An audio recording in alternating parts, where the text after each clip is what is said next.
Hello student, welcome in online class of mathematics.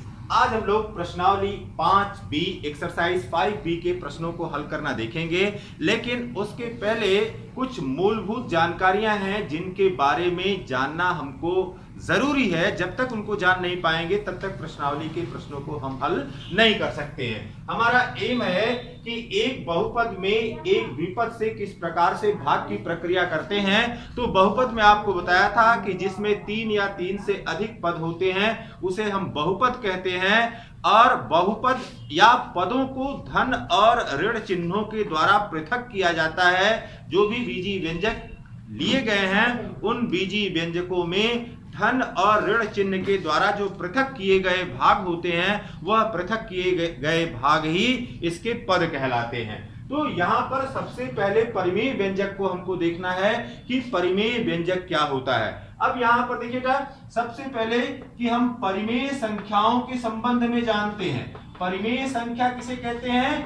अगर हम किसी संख्या को p/q के रूप में प्रदर्शित कर सके और q का मान 0 न हो तो हम इसे परिमेय संख्या कहते हैं। लेकिन जब हम परिमेय व्यंजक की बात करते हैं तो परिमेय व्यंजक में देखिए, जैसे x² + 7x + 10 divided by x + 5 divided by x + 5 is equal to x + 2 आएगा। अब यहां पर देखिएगा, यहां पर अंश है, यह वाला भाग इसका अंश कहलाता है और यह वाला भाग इसका हर कहलाता है। तो यदि अंश और हर के चर की घात यदि अंश और हर के चर की घात धनात्मक हो तो ऐसे बीजीय व्यंजक को परिमेय व्यंजक कहते हैं। तो ये परिमेय व्यंजक के संबंध में आपको पूरा स्पष्ट हो जाना है कि परिमेय व्यंजक क्या होता है। अब यहां पर देखिए, इसी प्रकार से अगर हम ले कि a + b × a - b, a + b × a - b, देखिए a + b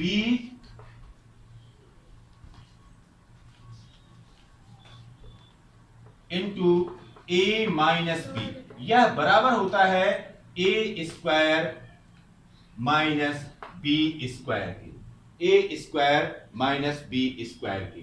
अब यहां पर देखिएगा, अगर और कोई व्यंजक लें, जैसे x + a × x + b, यह बराबर हो जाएगा x² + a + b × x + a × b, इसके बराबर हो जाएगा। अब यहां पर अगर x² + a + b × x + a × b divided by अगर x + a कर दें तो यहां पर हमको x + b मिल जाएगा। अब यहां पर भी देखिए, x जो चर के रूप में है, यहां पर भी x चर के रूप में है और दोनों की घात यहां पर धनात्मक है। तो घात अंश और हर की जब धनात्मक होती है तो ऐसे व्यंजकों को हम परिमेय व्यंजक कहते हैं। यह एकदम से स्पष्ट हो जाना चाहिए। अब देखिएगा, जब एक बहुपद में एक द्विपद से भाग करने की प्रक्रिया करते हैं तो भाग करने की प्रक्रिया में आपको बताया था कि यहां पर अब 2 स्थितियां हो सकती हैं कि हमको शून्य शेषफल प्राप्त हो, या दूसरी बात हो सकती है कि कुछ शेषफल प्राप्त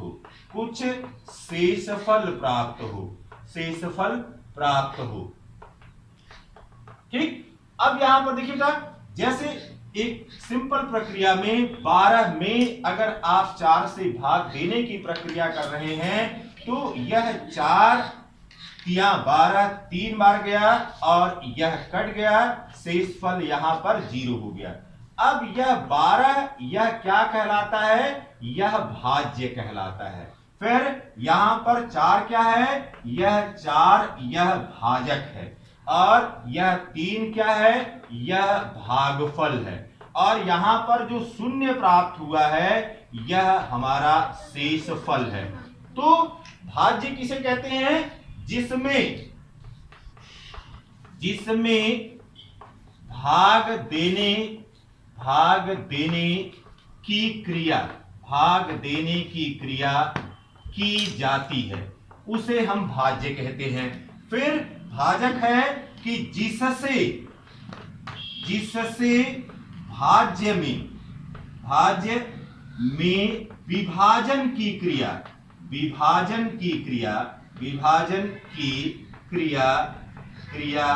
करते हैं, उसे भाज्य कहते हैं। तो यहां पर आपको पूरी तरह से स्पष्ट हो जाना है कि भाज्य किसे कहते हैं, भाजक किसे कहते हैं, भागफल क्या होता है, और शेषफल की क्या प्रक्रिया होती है, या शेषफल किसे कहते हैं। अब पहली कंडीशन हम लोग ले रहे हैं कि यदि शेषफल हमको शून्य प्राप्त हो। अब यहां पर देखिए बेटा, शेषफल अगर शून्य प्राप्त हो, यह पहली कंडीशन है। यदि शेषफल शून्य प्राप्त हो, ठीक, शेषफल शून्य प्राप्त हो। अब यहां पर देखिए एक हम बहुपद ले रहे हैं, जैसे x² प्लस 7x प्लस 10 में x प्लस 5 से भाग करें। x² प्लस 7x प्लस 10 में x प्लस 5 से भाग करने की प्रक्रिया करें। अब ये देखिए बेटा, यहां पर x² प्लस 7x प्लस 10, अब यह क्या हो गया, पूरा का पूरा ये जो पद यहां पर लिखा हुआ है यह हमारा है भाज्य। यह क्या है, भाज्य है। फिर किससे भाग देना है, x प्लस 5 से, x प्लस 5 यह क्या है, यह भाजक है। और यहां पर कोई मान आएगा, इस मान को कहेंगे यह भागफल हो जाएगा, और यह प्रक्रिया करते हुए यहां कुछ प्राप्त होगा अगर, तो वह शेषफल के रूप में होगा। तो ये पूरी प्रक्रिया है कि एक बहुपद में जब द्विपद से भाग करने की प्रक्रिया करते हैं तो किस प्रकार से यह प्रक्रिया संपादित होती है। अब यहां पर देखिए बेटा, इसी भाग की प्रक्रिया को हम कर रहे हैं, इसी भाग की प्रक्रिया को संपादित यहां पर करेंगे। कैसे यह भाग की प्रक्रिया पूर्ण होगी, अब यहां पर ध्यान दीजिए कि भाजक हमारे पास है x प्लस 5 और भाज्य हमारे पास है x² प्लस 7x प्लस 10। तो सबसे पहले ये ध्यान दीजिए कि जो भाज्य है और भाजक है उनको घातों के अवरोही क्रम में लिख लिया जाता है। इसका मतलब है कि बड़ी घात पहले होती है और छोटी घात बाद में होती है। फिर अब दूसरी बात क्या होती है, भाजक के प्रथम पद से भाज्य के प्रथम पद में भाग देते हैं। अब यहां पर यह प्रथम पद x है, यहां पर प्रथम पद x² है। अब देखिए जैसे ही यहां पर x लिखेंगे तो यह x और x का गुणा x² हो जाएगा। तो भाजक के प्रथम पद से भाज्य के प्रथम पद में भाग देने की प्रक्रिया करते हैं। अब फिर यहां पर जितनी बार गया या जो भागफल आपको मिला, भागफल को भाजक के साथ गुणा कर देते हैं, भाजक के समस्त पदों में गुणा कर देते हैं। ये देखिए ये हो गया x² और ये हो गया 5x। अब जैसे भाग देने की प्रक्रिया में घटाने की प्रक्रिया करते हैं उस तरह की घटाने की प्रक्रिया होगी। अब देखिए जैसे ऋण चिन्ह लगेगा तो यह माइनस हो जाएगा और यह भी माइनस हो जाएगा, यह कट गया, यहां पर 7x हो गया, यहां पर 5x हो गया और इस जगह से आ गया 2 यक्स आ गया। ठीक, अब जो शेष यहां पर बचा हुआ है उसको यहां पर उतार लेंगे, 10 उतार लिया। तो भाजक के भागफल से गुणा करके गुणनफल प्राप्त करते हैं तथा इसे भाज्य से घटा देते हैं। यह प्रक्रिया आपने कर लिया। अब जो नवीन शेष हमारे पास बच रहा है, यह नवीन शेष हमारे पास 2x + 10 के बराबर है। तो नवीन जो भाज्य है वह 2x + 10 हो गया। अब इसका पहला पद 2x है और यहां पर पहला पद x है। अब देखिएगा यहां पर x है, क्या करें कि यहां पर 2x हो जाए, इसका मतलब है यहां पर 2 हो जाए। तो अब ये हो गया 2x और 2 × 10 + 10। फिर घटाने की प्रक्रिया किया, यहां पर माइनस हो गया, यहां पर माइनस हो गया, यह कट गया और शेषफल हमको 0 प्राप्त हो गया। इसका मतलब है कि इस प्रकार का अगर कोई बहुपद है जिसमें शेषफल 0 प्राप्त हो रहा है, तब आप लिख सकते हैं अब कि क्या होगा। यहां पर x² + 7x, x² + 7x + 10, यह बराबर हो गया x + 5 इंटू और x + 2, इसके बराबर हो गया। इसका मतलब हो गया कि यह भाज्य बराबर हो गया भाजक गुणे और यहां पर हो गया भागफल। यहां पर कोई शेष हमको प्राप्त नहीं हो रहा है।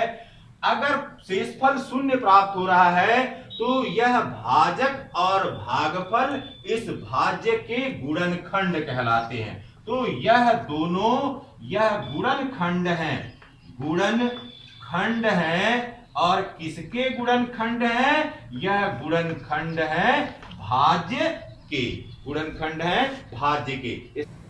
यदि शेषफल 0 न प्राप्त हो तो उस दशा में देखिए, जैसे अंक गणित में आप एक सामान्य उदाहरण यहां पर लेते हैं। अगर 35 हमारे पास भाज्य है और 4 से यहां पर भाग दे रहे हैं, तो देखिए 4 × 8 = 32 हो गया और यहां पर 3 शेष हो गया। इसका मतलब हुआ कि 35 बराबर हो गया 4 × 8 + 3।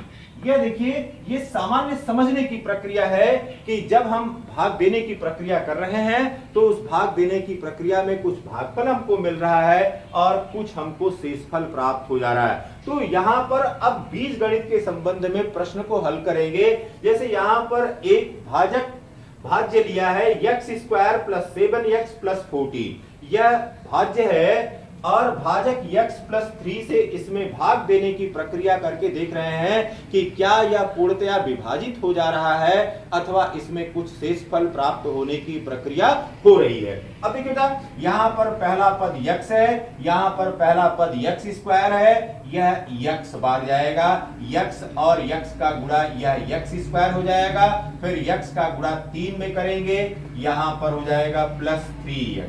अब देखिए घटाने की प्रक्रिया करेंगे, यहां पर माइनस चिन्ह हो जाएगा, यहां पर माइनस चिन्ह हो जाएगा, तो यह +x² और -x² कट गया। यहां पर +7x हो गया, यहां पर -3x हो गया, यहां से आ गया 4x।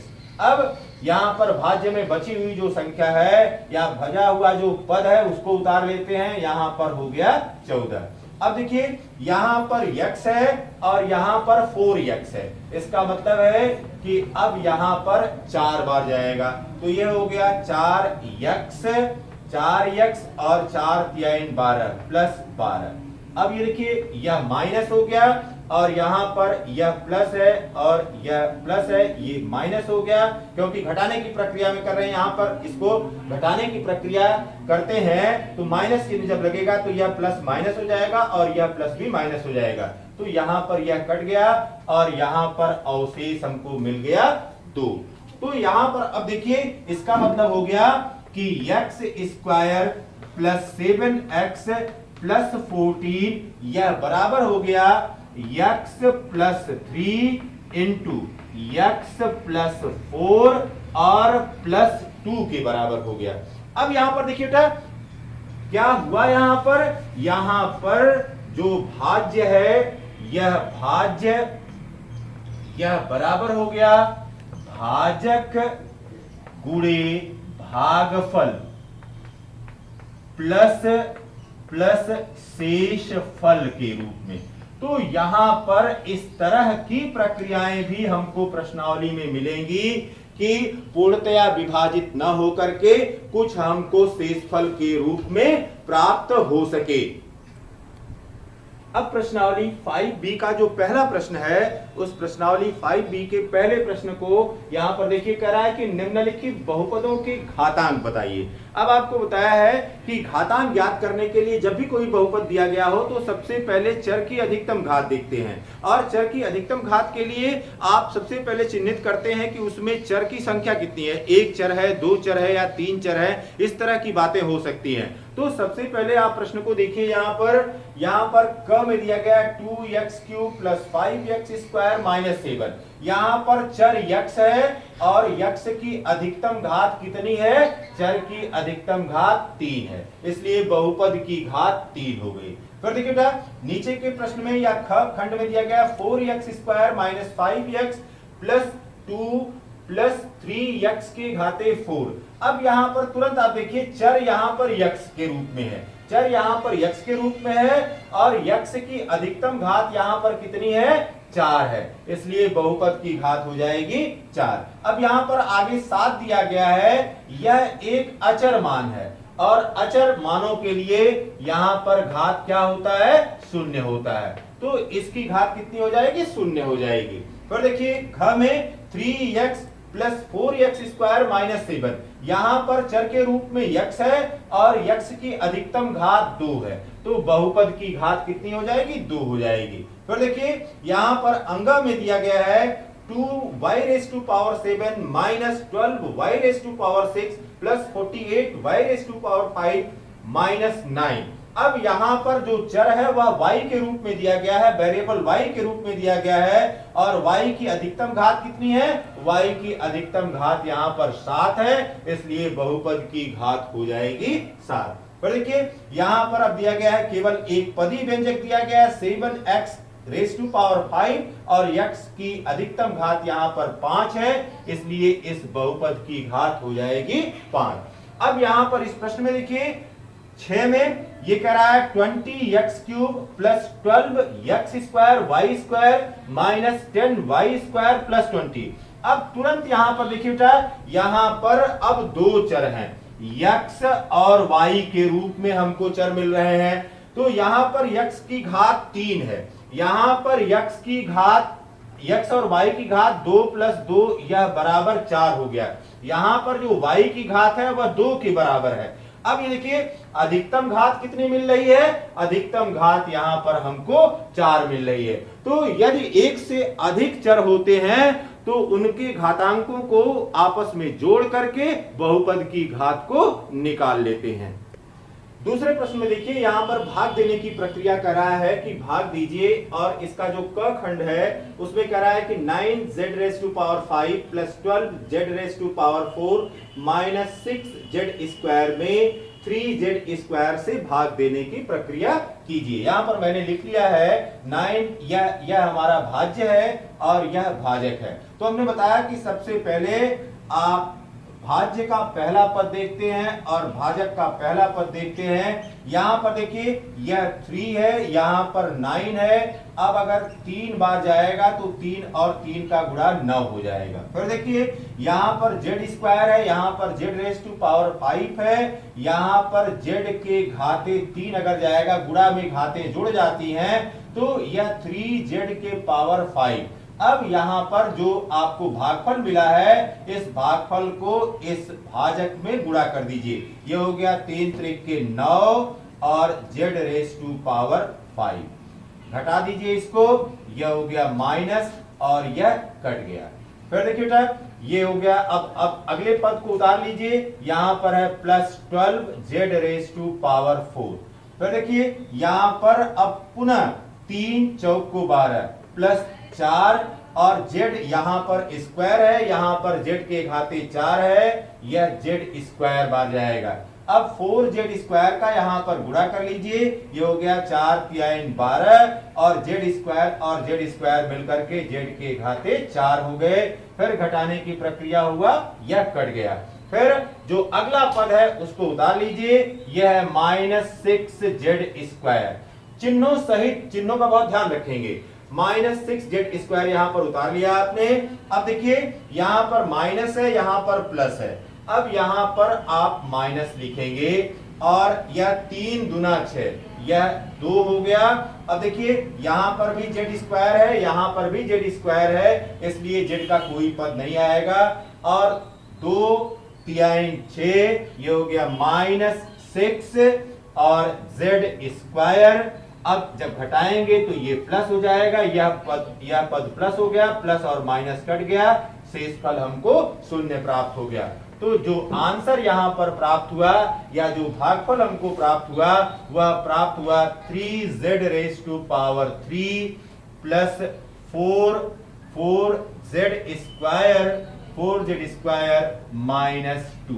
इस प्रकार से यह प्रश्न हल हो गया। अब देखिए इसी का हम ग पार्ट ले रहे हैं। ग पार्ट में कह रहा है कि फिर भाग देने की ही प्रक्रिया करने के लिए कह रहा है, और यहां पर ग भाग दिया गया है। किसमें भाग देना है?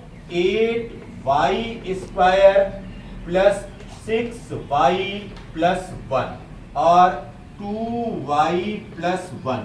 यह भाज्य है और यह भाजक है।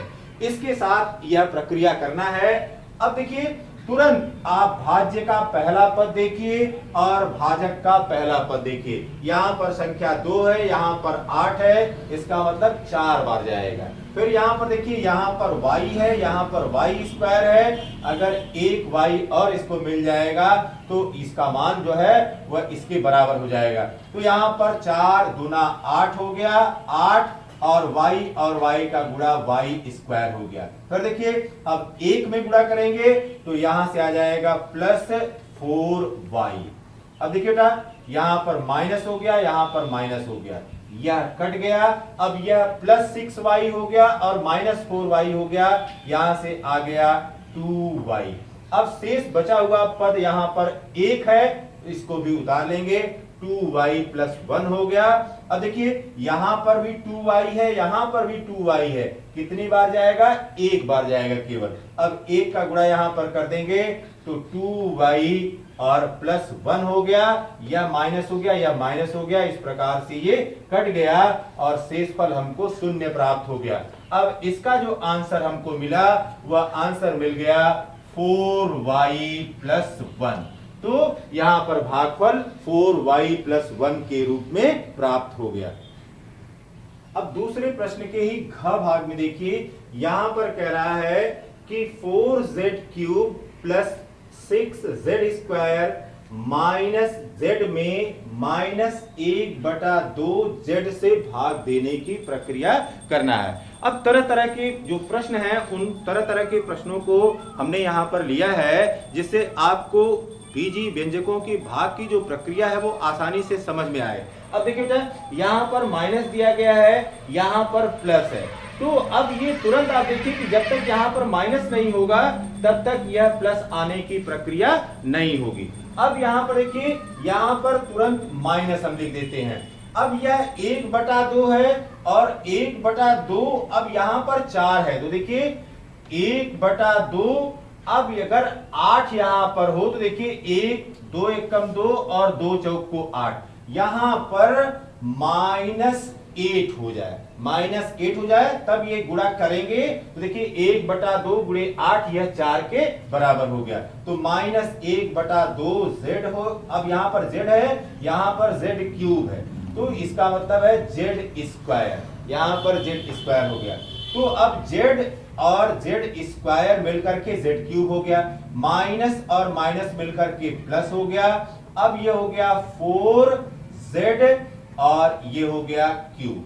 अब देखिए घटाने की प्रक्रिया करेंगे, यह माइनस हो जाएगा, इस प्रकार से यह कट गया, यहां पर 0 आ गया। अगला पद यहां पर उतार लेंगे, अगला पद है 6z²। 6z² है, प्लस में है। फिर देखिए बेटा यहां पर माइनस है, यहां पर प्लस है, जब तक यहां माइनस नहीं होगा तब तक यह प्रक्रिया पूरी नहीं होगी। तो अब यह -1/2 है और यहां पर 6 आ रहा है, इसका मतलब है कि 1/2 गुणे 12, 2 1 कम 2, 2 छक्का 12।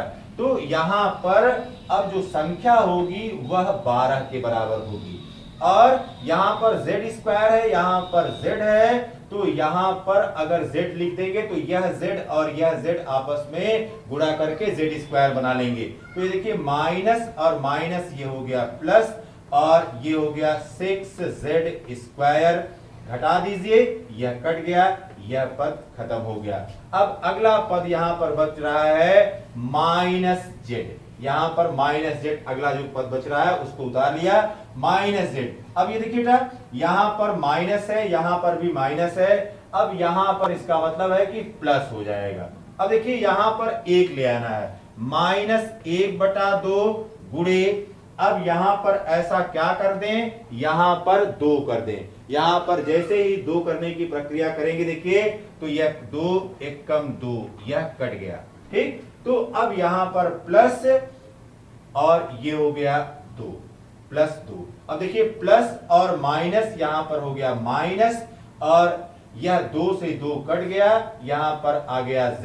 घटाने की प्रक्रिया में यह प्लस हो जाएगा, इस प्रकार से यह कट गया। और जो आंसर हमको मिला या जो परिणाम हमको मिला वह -8z स्क्वायर -12z +2, यह आंसर हमको प्राप्त हो रहा है। प्यारे बच्चों, वीडियो अगर आपको अच्छा लगा हो तो लाइक करिए, शेयर करिए और चैनल को सब्सक्राइब कर लीजिए। Have a nice day.